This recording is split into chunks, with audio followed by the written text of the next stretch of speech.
suspend the speech. It is very You are not unfortunate, even touched the. Chair has to do. Sir, Anurag Thakur has given entire speech. There is no touch on his speech. Only Rahul Gandhi's speech was expunged. Why, sir? Why, sir? Why is that expunged? Why, sir? मैं अध्यक्ष जी Chair, मैं अध्यक्ष जी का धन्यवाद देना चाहता हूँ। you have to be neutral. You have to be neutral. You are the speaker. You are the speaker of the House. अध्यक्ष महोदय, You have to be remote control for the Home Minister. You are remote, Home Minister is remote controlling this. अध्यक्ष महोदय, अखिलेश यादव अध्यक्ष जी महोदय, अध्यक्ष महोदय, मैं सबसे पहले आपका धन्यवाद देना चाहता हूं कि आपने मुझे अपनी पार्टी की तरफ से राष्ट्रपति जी के भाषण बोलने का मौका दिया है। अध्यक्ष जी, सत्ता पक्ष और विपक्ष दोनों लगातार अपनी बात रख रहे हैं। मैं सबसे पहले अध्यक्ष जी आपको और आपके साथ साथ सभी चुने हुए सांसदों को मैं बधाई और शुभकामनाएं देना चाहता हूं। साथ ही साथ मैं सबसे पहले देश के उन सभी समझदार और ईमानदार मतदाताओं को धन्यवाद जिन्होंने लोकतंत्र को एक तंत्र बनाने से रोका।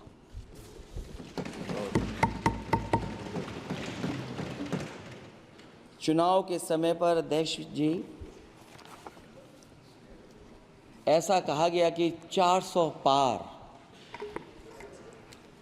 मैं समझदार जनता को फिर एक बार धन्यवाद दूंगा और मैं कुछ कहना चाहता हूं कि आवाम ने तोड़ दिया हुकूमत का गुरूर, दरबार तो लगा है पड़ा गमगीन में बेनूर है पर। अध्यक्ष महोदय, दरबार तो लगा है पर बड़ा गमगीन बेनूर है और पहली बार ऐसा लग रहा है हारी हुई सरकार विराजमान है। जनता कह रही है चलने वाली नहीं सरकार। अध्यक्ष महोदय, जनता कह रही है चलने वाली नहीं, ये गिरने वाली सरकार है। और क्योंकि ऊपर से जुड़ा कोई तार नहीं, नीचे कोई आधार नहीं, अधर में जो है अटकी हुई वो तो कोई सरकार नहीं। दरअसल पूरा इंडिया समझ गया है कि इंडिया ही प्रो इंडिया है। इस चुनाव में इंडिया अलायंस की नैतिक जीत हुई है। ये पीडीए इंडिया की सकारात्मक राजनीति, पॉलिटिक्स जो पॉजिटिव है, पॉजिटिव पॉलिटिक्स की जीत हुई है। ये इंडिया पीडीए की सोशल जस्टिस मुहिम की विक्ट्री है। 2024 का परिणाम हम इंडिया वालों के लिए जिम्मेदारी से भरा पैगाम भी है। और अगर हम यूँ कहें अध्यक्ष महोदय कि 15 अगस्त 1947 अगर उपनिवेशिक राजनीति से आज़ादी का दिन था तो 4 जून 2024 देश के लिए सांप्रदायिक राजनीति से आज़ादी का दिन रहा। ये सांप्रदायिक राजनीति के अंत और सामुदायिक राजनीति की शुरुआत है। जहां सांप्रदायिक राजनीति का अंत हुआ है वहीं सामुदायिक राजनीति की शुरुआत हुई है। सबसे अच्छी बात हुई ये है कि इस चुनाव में सांप्रदायिक राजनीति की हमेशा के लिए हार हो गई है। अध्यक्ष महोदय, कहने को सरकार ये कहती है कि ये 5th लार्जेस्ट इकोनॉमी बन गई है और जीडीपी के मामले में 5th वर्ल्ड की इकोनॉमी बन गई है। लेकिन अध्यक्ष मोदी, ये सरकार क्यों छिपाती है कि अगर ये हमारी सबसे लार्जेस्ट इकोनॉमी, अगर हम 5वें नंबर पर हैं तो हमारे देश की पर कैपिटा इनकम, प्रति व्यक्ति आय हमारे किस स्थान पर पहुंची है। और हम लोगों ने तो अध्यक्ष महोदय देखा है कि अगर दिल्ली की सरकार ने कहा होगा कि $5 ट्रिलियन की इकॉनमी बनेगी, तो जहां से प्रधानमंत्री जी चुन करके आते हैं, वहाँ का प्रदेश के सरकार भी कह रहे कि हम $1 ट्रिलियन इकॉनमी बना लेंगे। देश की इकॉनमी कहाँ पहुँच गई, पर कैपिटा इनकम क्या है। लेकिन अगर उत्तर प्रदेश की इकॉनमी को अगर $1 ट्रिलियन की इकॉनमी बनना है तो कम से कम 35% की ग्रोथ चाहिए। मुझे नहीं लगता है कि 35% की ग्रोथ उत्तर प्रदेश पा पाएगा। हम हंगर इंडेक्स में कहाँ खड़े हैं, नीचे से कहाँ हैं। जो 5th लार्जेस्ट इकॉनमी की बात कर रहे हैं, वो इनइक्वालिटी के पैरामीटर पे कहाँ खड़े हैं, वो हैप्पीनेस इंडेक्स में कहाँ खड़े हैं। और जो लोग चुनाव को अपने तरीके से मोड़ते हैं, मैं उन्हें कहना चाहता हूं कि अध्यक्ष महोदय, इस चुनाव के परिणाम ने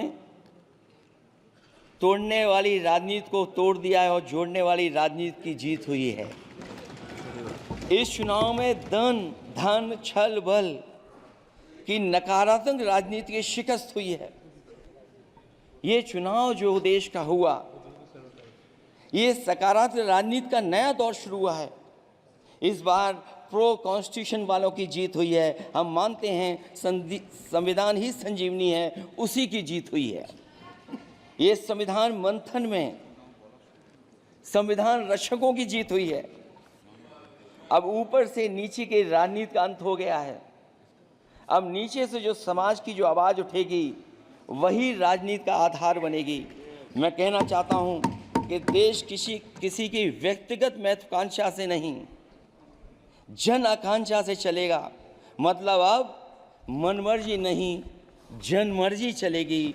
इस चुनाव का बड़ा पैगाम यही है।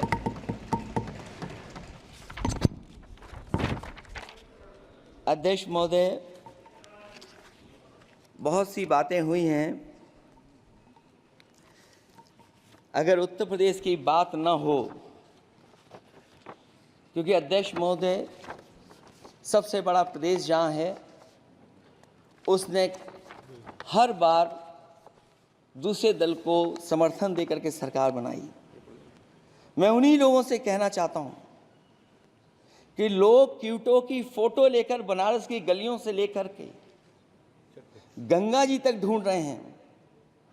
उनको लगता है जिस दिन माँ गंगा साफ हो जाएंगी, शायद उस दिन कहीं क्यूटो उसकी गोद में कहीं मिल जाएगा। बनारसी लोग चाहते हैं कि कोई गंगा जी के भी तल में उतरकर उसका दर्द भी जाने। उत्तर प्रदेश की जनता का बस यही आग्रह है कि जिस गंगा जल को हाथ में लेकर सच कहने की कसम खाई जाती है, कम से कम उस गंगा जल से तो झूठ ना बोला जाए।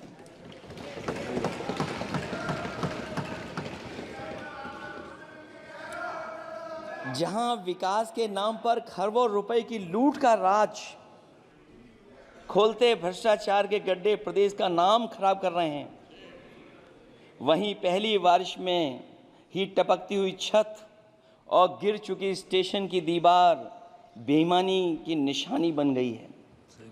अध्यक्ष महोदय, विकास का ढिढोरा पीटने वाले इस विनाश की जिम्मेदारी कब लेंगे? और रही सच्चे विकास की बात, तो हमने जो सड़क बनाई उस पर हवाई जहाज उतरे थे और उत्तर प्रदेश की मुख्य नगरी में सड़कों पर नाव उतरी हैं। और अभी बारिश और हो जाएगी तो नाव से भी चलना पड़ेगा। यही स्मार्ट सिटी के जुमले का भी हाल है। न तो जाम से छुटकारा मिला, न बुनियादी सुविधाओं से कोई निजात मिली, न कोई बुनियादी सुविधाएं मिल पाई हैं। मुझे याद है अध्यक्ष महोदय, देश के प्रधान सांसद जी ने अनाथ पशुओं के बारे में बहुत कुछ कहा था। अनाथ पशुओं की समस्या से छुटकारा दिलवाने के लिए का वादा किया हुआ, लेकिन कई चुनाव बीत गए हैं, अभी तक गन्ने का भुगतान 2 हफ्ते का वचन जो दिया था, कहां दिया था? अब तो वचन देने वाले को भी याद नहीं है। हर बात को जुमला बना देने वाले लोगों के ऊपर से जनता का भरोसा उठ गया है। इसीलिए बहुमत की सरकार नहीं है, ये सहयोग से चलने वाली सरकार है। डबल इंजन के नाम पर उत्तर प्रदेश को टकराहट के सिवा कुछ हासिल नहीं हुआ है। उत्तर प्रदेश में प्रभुत्व की लड़ाई 2 लोगों को आपस में लड़ा रही है, लेकिन उसकी मार जनता को सता रही है। पिछले 10 सालों की उपलब्धि बस इतनी रही कि एक शिक्षा परीक्षा माफिया का जन्म हुआ।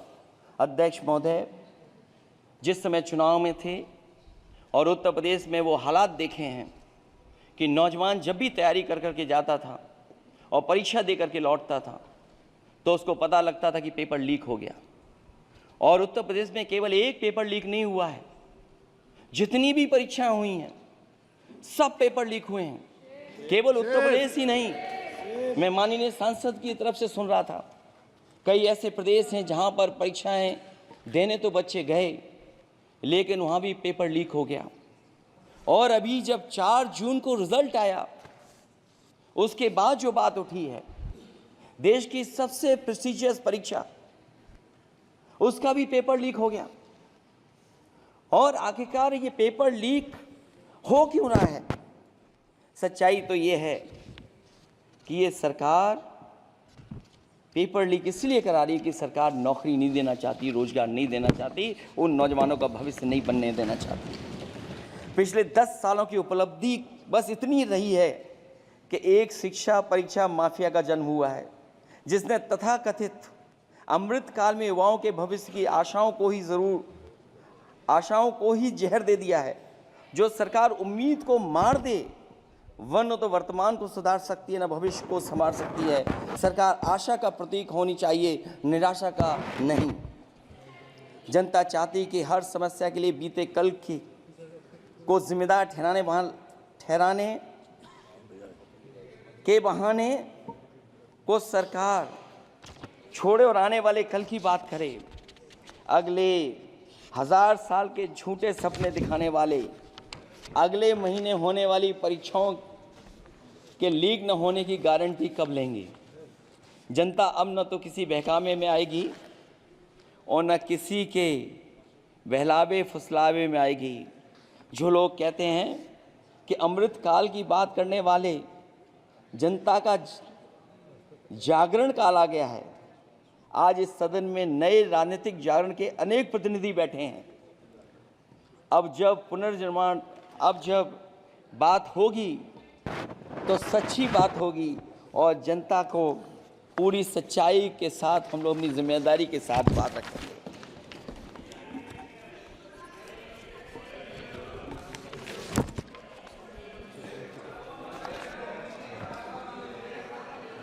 अध्यक्ष महोदय, एक जीत और हुई है, एक जीत और अध्यक्ष महोदय हुई है। मैं जानता हूं सत्ता पक्ष बैठे वाले लोग समझ गए होंगे। अयोध्या की जीत भारत के परिपक्व मतदाता की लोकतांत्रिक समझ की जीत है। और हम तो अध्यक्ष महोदय यही सुनते आए हैं, होए वही जो राम रची राखा, ये है उसका फैसला। अध्यक्ष महोदय, होई वही जो राम रची राखा, ये है उसका फैसला। जिसकी लाठी में नहीं होती आवाज, जो करते थे किसी को लाने का दावा, वो हैं खुद किसी के सहारे के लाचार।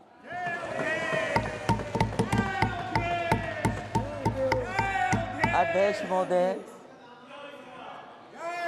मैं फिर कह देना चाहता हूं, होए वही जो राम रची राखा, यह है उसका फैसला जिसकी लाठी में नहीं होती आवाज, जो करते थे किसी को लाने का दावा, वो हैं खुद किसी के सहारे के लाचार। हम अयोध्या से लाए हैं उनके प्रेम का पैगाम। हम अयोध्या से लाए हैं उनके प्रेम का पैगाम, जो सच्चे मन से करते हैं सबका कल्याण। सदियों में जन जन गाता है जिनके गान, अभय दान देती जिनकी मंद मंद मुस्कान, मानवता के लिए उठता जिनका तीर कमान। अध्यक्ष महोदय, जो असत्य पर सत्य की जीत का है नाम, उफनती नदी पर जो बांधे मर्यादा के बांध, वो है अवध के राजा पुरुषोत्तम प्रभु राम। हम अयोध्या से लाए हैं उनके प्रेम का पैगाम।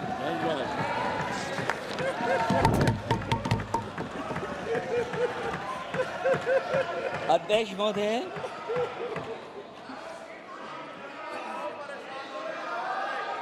अध्यक्ष महोदय, कुछ बातें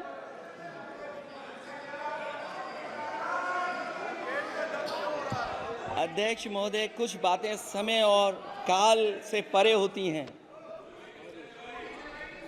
इसलिए आज यहाँ उत्तर प्रदेश के सदन में पढ़ा गया एक शेर याद आ गया, जो तब सही था अब और सही साबित हो रहा है। इजाजत हो अध्यक्ष जी तो मैं अर्ज करूं। हजूरे आला आज तक खामोश बैठे हैं इसी गम में। हजूरे आला आज तक खामोश बैठे हैं इसी गम में, महफिल लूट ले गया कोई जबकि सजाई हमने। योगी जी के लिए, योगी जी के लिए।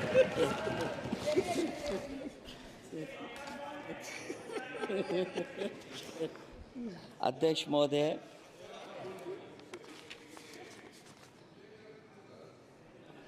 मैं मॉडल ऑफ कंडक्ट जब चुनाव हुआ, लागू हुआ, उस समय मैंने देखा कि कुछ लोगों पर मेहरबान रही सरकार और कमीशन भी। कई मैं बहुत डिटेल में नहीं जाना चाहता हूं अध्यक्ष महोदय, लेकिन कहीं ना कहीं प्रश्न उस संस्था पे भी लगा है, और अगर उस संस्था पर प्रश्न लगा है तो लगाने वाली सरकार की वजह से लगा है। इसलिए अगर निष्पक्ष होगी वो संस्था तो न केवल हमारा लोकतंत्र स्वस्थ होगा, बल्कि हमारे लोकतंत्र और मजबूत दुनिया में दिखाई देगा। अध्यक्ष महोदय, ईवीएम पे मुझे कल भी भरोसा नहीं था, आज भी नहीं भरोसा। मैं 80 के 80 सीट जीत जाऊं तब भी नहीं भरोसा। और मैंने अपने चुनाव में कहा था अध्यक्ष महोदय कि ईवीएम से जीत करके ईवीएम हटाने का काम करेंगे। न ईवीएम का मुद्दा मरा है, न जाएगा खत्म। जब तक ईवीएम नहीं हटेगी हम समाजवादी लोग उस बात पर अड़ग रहेंगे। उत्तर प्रदेश अध्यक्ष महोदय वो प्रदेश है जिसने सरकार बीजेपी की बनवाई, एक बार नहीं 2 बार बनवाई, और उसी उत्तर प्रदेश के साथ कितना बड़ा भेदभाव, उत्तर प्रदेश के साथ बड़ा भेदभाव। मुझे याद है वो दिन जब प्रधानमंत्री जी एयरफोर्स के सबसे भारी वाहन हवाई जहाज से उतरे थे सड़क पर। वो अलग बात है कि उस प्रदेश के मुख्यमंत्री उनके साथ नहीं बैठ पाए थे, लेकिन वो एक्सप्रेसवे जो बना था और आज भी जो उत्तर प्रदेश में बन रहे हैं वो उत्तर प्रदेश के बजट से बन रहे हैं। लेकिन दिल्ली की तरफ से कोई एक्सप्रेसवे अभी नहीं दिया गया है। न केवल इंफ्रास्ट्रक्चर में भेदभाव हुआ है, बल्कि हमें याद है कि प्रधानमंत्री जी ने बड़े पैमाने पे गांव गोद लिए थे। और सोचिए, अगर देश के प्रधान सांसद अगर किसी गांव को गोद ले लें और उस गांव की तस्वीर न बदले तो शायद मैं नहीं समझता हूं कि किसी गांव की तस्वीर 10 साल में बदली होगी। मुझे वो गांव जिसको उन्होंने गोद लिया, जो प्रधानमंत्री जी की आदर्श योजना थी उसके तहत जो गोद लिया गया था गांव, वो 5 वर्ष पहले खूब शोर हुआ था कि बनारस शहर की तरह डोमरी में चमचमाने लगेगा एक गांव। हकीकत में कुछ नहीं हुआ। उसकी दुर्दशा वैसी की वैसी है, जैसे था गांव वैसा ही का वैसा है। टूटी सड़कें, कच्ची पगडंडियां, उखड़े और टूटे हुए ईंट के खंजे, बदहाल हैंडपंप, पावरलूम और पंखे के जाली के कारखाने को आखिर कब तक रफ्तार मिलेगी जो उस गांव में काम होता था, लोग करते थे। खाली पड़े रसोई गैस के सिलेंडर, अंधाधुंध बिजली कटौती के बीच इस गांव के लोगों को हर सुबह मजदूरी की कभी ना खत्म होने वाली तलाश आखिर कब पूरी होगी। तो सोचिए, एक गांव की तस्वीर ये है। जो गांव कभी गोद लिया गया था, उस गांव की भी तस्वीर नहीं सुधर पाई है। जो भाजपा के स्मार्ट सिटी के झूठे सपने में गांव के लिए कोई जगह नहीं है। अपने गांव गोद लेने की जो बात कही थी, क्या वो भी जुमला था अध्यक्ष जी? पता नहीं जिस गांव को गोद लिया था उसका नाम भी किसी को याद है कि नहीं। मैं नाम पूछ करके किसी को शर्मिंदा नहीं करूंगा, क्योंकि अगर नाम याद है तो ये तो और भी बुरी बात है कि अपने नाम याद रखने के बावजूद भी कुछ नहीं किया। जिसे गोद लिया जाता है उसे अनाथ बनाकर छोड़ देना अच्छी बात नहीं है। और अगर तस्वीर अध्यक्ष महोदय बदली हो 10 साल में उन तमाम गोद लिए हुए गांवों की, तो मैं सत्ता पक्ष के लोगों से कहूंगा जरूर इस सदन में बात रखें, जरूर बताएं आप। जो बात कभी अध्यक्ष महोदय कास्ट सेंसस की उठी थी, हम उस कास्ट सेंसस के पक्ष में हैं कि बिना कास्ट सेंसस के सामाजिक न्याय संभव नहीं है। सबको हक दिला पाना मुश्किल है। अध्यक्ष महोदय, राष्ट्रपति जी के अभिभाषण में अग्निवीर को लेकर के जो चिंता विपक्ष की थी और देश के नौजवानों की थी, वो चिंता वैसी की वैसी बनी है। अध्यक्ष महोदय, मैं ये कहना चाहता हूँ, मैं खुद मिलिट्री स्कूल से पढ़ा हूँ। मेरे साथ के बहुत बड़े पैमाने पे लोग फौज में हैं। मैंने समय समय पे जो मेरे साथ पढ़े जो सीनियर थे उनसे भी जानकारी हासिल की है। बड़े बड़े ऑफिसर से मैंने पूछा है, वो शायद आपको न बता पाएँ, लेकिन दबी जुबान में उन्होंने कहा है कि देश की सुरक्षा के साथ अग्निवीर जैसी व्यवस्था लागू करने से समझौता हो रहा है।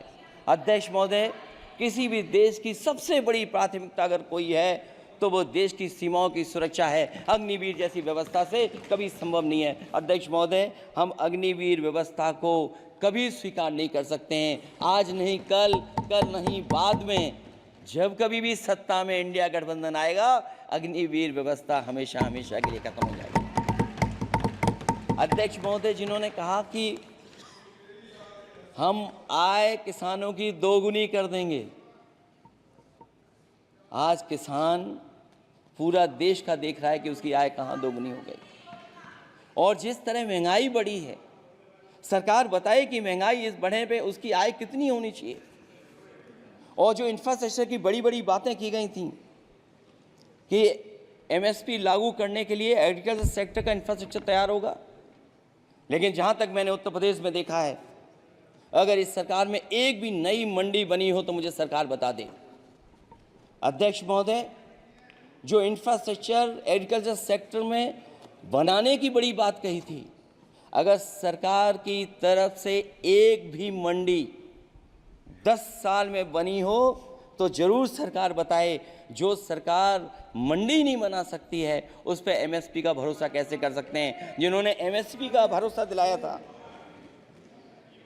हम अध्यक्ष महोदय आपके माध्यम से यही कहेंगे कि जो राष्ट्रपति के अभिभाषण में लीगल गारंटी एमएसपी को मिलनी चाहिए थी, वो क्रॉप्स को नहीं मिली है। न केवल फसलों को मिले बल्कि हॉर्टिकल्चर क्रॉप्स को भी एमएसपी देने का फैसला हो, जिससे कि हमारा किसान खुशहाल हो सके। साथ ही साथ ओपीएस की बात अभिभाषण में नहीं आई है। ओल्ड पेंशन स्कीम लागू हो, जिससे हमारे तमाम सरकारी कर्मचारियों का भविष्य बन सके। और देश की एक बड़ी आबादी जहाँ से मैं चुन करके आता हूँ, उत्तर प्रदेश, जहाँ बुनकर न केवल उत्तर प्रदेश बल्कि देश के कोने कोने में बुनकर समाज के लोग बड़े पैमाने पर रह रहे हैं, लेकिन बुनकरों को जो सुविधाएं मिलनी चाहिए वो भी इस सरकार में नहीं मिल पा रही हैं। जो प्रदेश सरकारों ने कभी बुनकरों के लिए योजनाएं चलाई थीं वो भी अध्यक्ष महोदय बंद कर दी हैं। मैं अंत में इतना ही कहना चाहूँगा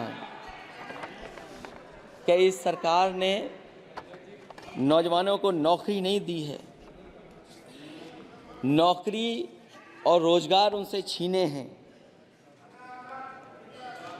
बहुत नौकरी छीनी है।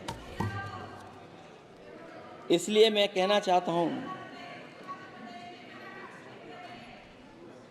अध्यक्ष जी, इसलिए मैं कहूँगा कि आपके राज में न नौकरी की उम्मीद है न रोजगार, क्योंकि आपने छोटे कारोबारी तक को इतना छोटा बना दिया है कि न तो वो अपना पेट भर सकता है न किसी को नौकरी पर रख सकता है। जो कुछ पद निकलते भी हैं तो उन पर लेटरल एंट्री के नाम से पिछले दरवाजे से कुछ खास संगी साथियों को रख लिया जाता है। आरक्षण का हक नॉट फाउंड सुटेबल के नाम पर हड़पा जा रहा है। और अध्यक्ष महोदय, आरक्षण के साथ इतनी खिलवाड़ किसी सरकार ने नहीं की होगी जितनी खिलवाड़ इस सरकार ने की है। जहां सरकारी नौकरियां नहीं दी जा रही हैं, और सरकारी नौकरियां इसलिए नहीं दी जा रही हैं क्योंकि उन्हें आरक्षण देना पड़ेगा। जिस प्रदेश से मैं आता हूं वहाँ सबसे बड़े पैमाने पे नौजवान बेरोजगार है।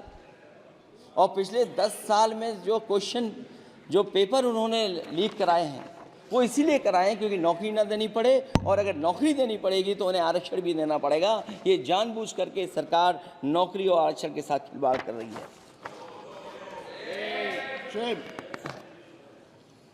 मैं अध्यक्ष महोदय अंत में इतना ही कहना चाहता हूं,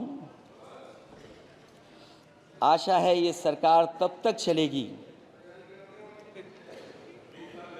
तब तक उसके केंद्र में इस देश का हर एक गरीब, शोषित, वंचित, पीड़ित, पिछड़ा, दलित, अल्पसंख्यक, आदिवासी, महिला, युवा, छोटा कारोबारी, ईमानदार, नौकरी पेशा, आम आदमी और कर्मचारी, अधिकारी, मजदूर और किसान होगा, ना कि धनवान होगा। और शासन के आधार पर संविधान होगा।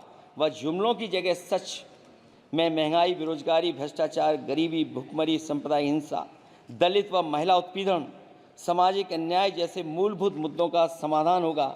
और भोजन, बिजली, पानी, दवाई, पढ़ाई जैसी बुनियादी ज़रूरतों के लिए कागजी योजनाओं की जगह सच में इंतज़ाम होगा। मैं एक बार फिर उत्तर प्रदेश की समझदार जनता द्वारा सबसे बड़ी पार्टी चुने जाने के साथ साथ इंडिया गठबंधन समाजवादी पार्टी और कांग्रेस को सबसे ज़्यादा सीटें जिताई, उसके लिए मैं उत्तर प्रदेश की जनता का बहुत बहुत धन्यवाद और आभार भी प्रकट करूँगा। मुझे उम्मीद है कि अगली बार जब राष्ट्रपति जी का भाषण हो वो सरकारी भाषण ना हो, सच्चाई के साथ सरकार अपनी बातें रखें। इन्हीं शब्दों के साथ अध्यक्ष महोदय मैं आपका बहुत बहुत धन्यवाद देता हूँ।